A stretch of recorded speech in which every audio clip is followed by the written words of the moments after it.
Today's quick tip is using multiband compression to control the low end of a particular instrument or vocal. And this is a really common technique that's used a lot in mastering or for mix bus processing. You'll control the low end using a multiband compressor, tighten up the low end, control flabby low end, and then you could even raise the gain of it a bit once it's been compressed.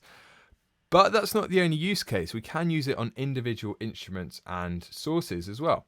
So let's say we've got a vocal that's sounding a bit thin, or maybe when the vocalist starts singing falsetto, it starts to thin out a bit. What we could actually do here is use multiband compression to make the low end more consistent and then bring up the gain of it a bit so that the low end is always there and we don't lose it when they go falsetto. So I've got a compressor here, the C6, which is Waves multiband compressor, and you can see what I'm doing is I'm compressing everything below around 90 hertz, and what I'm going to do now is just play this and you'll see that I've only got about 2 or 3 dBs of gain reduction. I'm making that back up with 1.7 dB of gain. Yes, we ran out of luck. My head is played, my heart is stopped by stupid little things.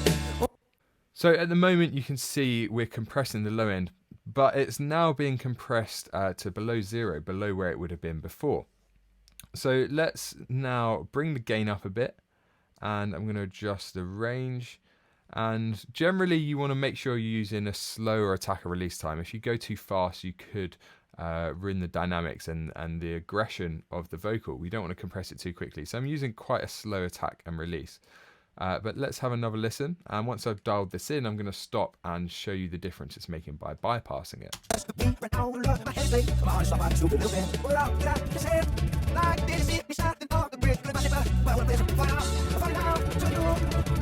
Let's have a listen in solo so we can hear what's going on. Yes, we ran out of luck. My head is played, my heart is stopped by stupid little things. So I'm going to make this really obvious so you can hear what's going on. And when I bypass it, you're going to notice the vocal sounds a lot thinner. Yes, we ran out of luck. My head is played, my heart is stopped by stupid little things. Well, they're all that I can say.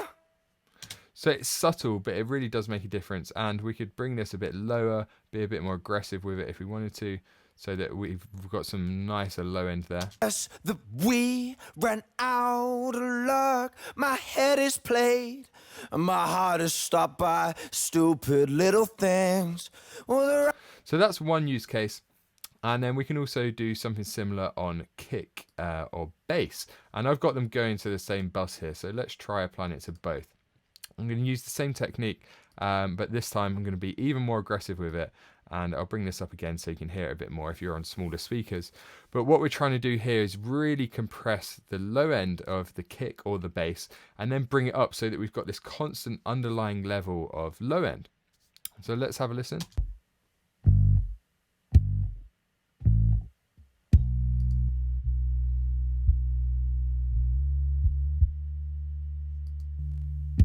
And now what I'm going to do is flick between the two.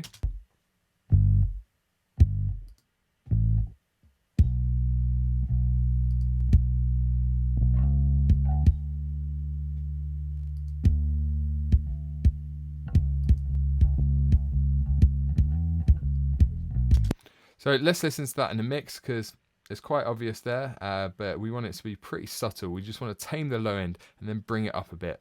yes, we ran out of luck. My head is played, my heart is stopped by stupid little things. Well, they're all that I can say. So there you go, you can hear that working there. So experiment with using multiband compression to control the low end of instruments and vocals, not just of your entire mix.